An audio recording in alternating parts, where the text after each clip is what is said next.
मुल्क भर में आम इंतखाबात 8 फरवरी को होंगे। तारीख फाइनल, नोटिफिकेशन जारी। इलेक्शन कमीशन ने जवाब सुप्रीम कोर्ट में जमा करा दिया। चीफ जस्टिस ने कहा इलेक्शन इसी तारीख पर हो जाने चाहिए जिस पर इत्तेफाक हुआ। किसी को कोई एतराज़ है तो बता दे। अटॉर्नी जनरल और एडवोकेट जनरल्स भी इलेक्शन की तारीख पर रजामंद। पीटीआई के वकील अली जफर ने कहा आपने कहा था इंतखाबात की तारीख का ऐलान होने के बाद पत्थर पर लकीर होगी, वो जुमला भी हुक्मनामे में लिखवा दें। चीफ जस्टिस ने कहा कि 8 फरवरी को इंतखाबात ज़रूर होंगे। इस लाइटर नोट पर समात ख़त्म कर रहा हूँ कि इंतखाबात बखैर आफियत हो जाएं। सुप्रीम कोर्ट ने तमाम दरख्वास्तें निपटा दी।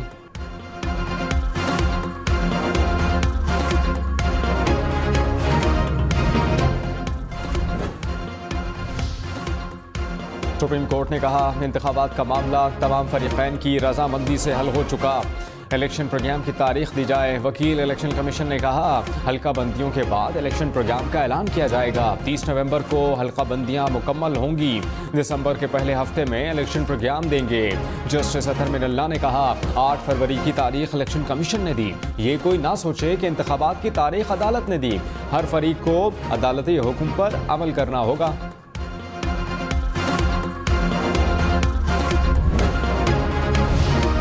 पीटीआई दौर में कौमी असम्बली की तहलील का फैसला गैर आईनी था। उस वक्त वज़ीर आज़म और सदर ने जो किया वो उनके इख्तियार में नहीं था। सुप्रीम कोर्ट ने हुक्मनामा जारी कर दिया। कहा तहरीक अदम एतमाद के बाद सदर वज़ीर आज़म की हिदायत पर असम्बली तहलील नहीं कर सकते। गैर आईनी तौर पर असम्बली तहलील करना गद्दारी के ज़ुमरे में आता है। उस वक्त के वज़ीर आज़म ने असम्बली तहलील करके आईनी बहरान पैदा कर दिया।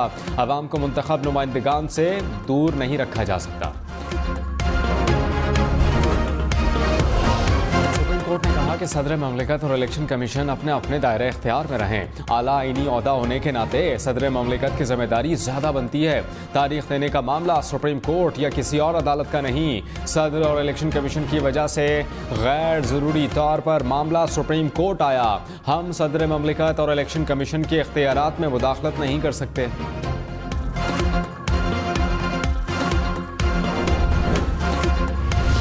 सुप्रीम कोर्ट ने हुक्मनामे में कहा इंतखाबात की तारीख का ऐलान न करने पर पूरा मुल्क तशवीश का शिकार हुआ। पूरा मुल्क शशोपंज में था कि आम इंतखाबात नहीं हो रहे। ये बातें की गई कि मुल्क में इंतखाबात कभी नहीं होंगे। ये आइन की स्कीम है कि सुप्रीम कोर्ट को ये इख्तियार हासिल नहीं। सुप्रीम कोर्ट सिर्फ सहूलतकार के तौर पर सदर और इलेक्शन कमीशन के दरमियान मुशावरत का कह सकती है। अदालत सिर्फ ये कह सकती है कि इदारे अपनी आइनी हुदूद में रहकर काम करें। सदर या इलेक्शन कमीशन अवाम को आइन की अमलदारी से दूर नहीं रख सकते। सुप्रीम कोर्ट ने कहा कि आइन से इनहराफ का कोई ऑप्शन किसी आइनी इदारे के पास मौजूद नहीं। आइन को बने 50 साल गुजर चुके। अब कोई इदारा आइन से लाइल्म होने का नहीं कह सकता। 15 साल कबल आइन को पामाल किया गया। बदकिस्मती से पाकिस्तान में मुतअद्दिद बार आइन को पामाल किया गया। हादसाती तौर पर 15 साल बाद आइन की अमलदारी का सवाल आया। आइनी खिलाफ वर्जी का खमियाजा मुल्की इदारों और अवाम को भुगतना पड़ता है। उम्मीद करते हैं तमाम आइनी इदारे मुस्तकबिल में समझदारी का मुजाहिरा करेंगे।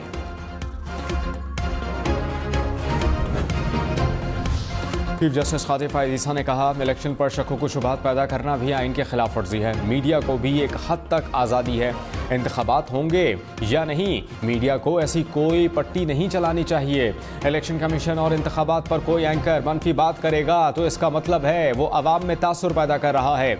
ऐसी सूरत में पैमरा को कानून के मुताबिक एक्शन लेना चाहिए। सब काम हमने नहीं करना, पैमरा भी कुछ करे। जिस भी एंकर को खदशा है तो वो ज़ाती महफिलों या घर में अहलिया के साथ ये बात करें। तहरीक इंसाफ का सुप्रीम कोर्ट के फैसले का खैर मकदम। सेनेटर अली जफर ने कहा हमें माजी को छोड़कर मुस्तकबिल की तरफ जाना है। सबको कोशिश करनी है कि मुल्क में साफ शफाफ इलेक्शन हो। किसी ने अदालती हुक्म की खिलाफ वर्जी की तो कानूनी कार्रवाई का सामना करना पड़ेगा। लेवल प्लेइंग फील्ड ना मिली या जलसों से रोका गया तो सुप्रीम कोर्ट के पास आएंगे। पीटीआई का किसी भी जमात के साथ इत्तेहाद का इरादा नहीं।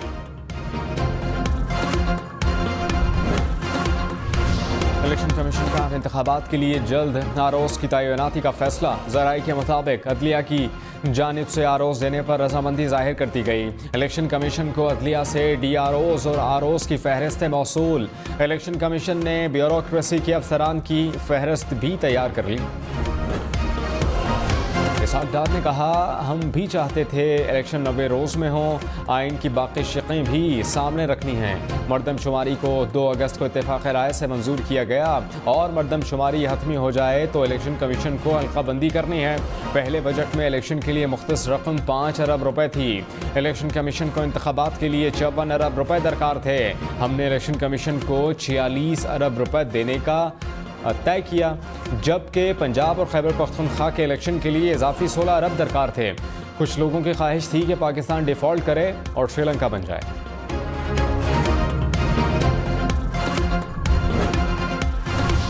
Opposition leader senate Shahzad Waseem ने कहा, असम्बली तहलील होने के बाद 90 रोज़ में इंतखाबात होना आईनी तकाजा है।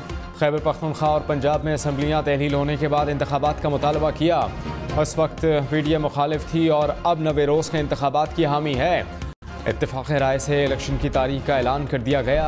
इलेक्शन की तारीख कौन देगा, इस बहस का हतमी फैसला आना चाहिए। मसाइल तब आते हैं जब आइन साजी कानून से मुतसादिम हो।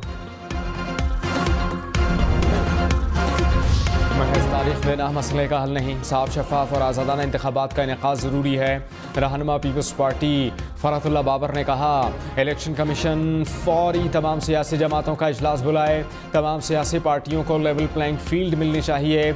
अगर सियासी पार्टियों को लेवल प्लेइंग फील्ड मैसर नहीं होती तो इंतखाबात मशकूक होंगे। पुरअमन इंतखाबात कराना बहुत बड़ी जिम्मेदारी है जो इलेक्शन कमीशन अकेले नहीं करवा सकता।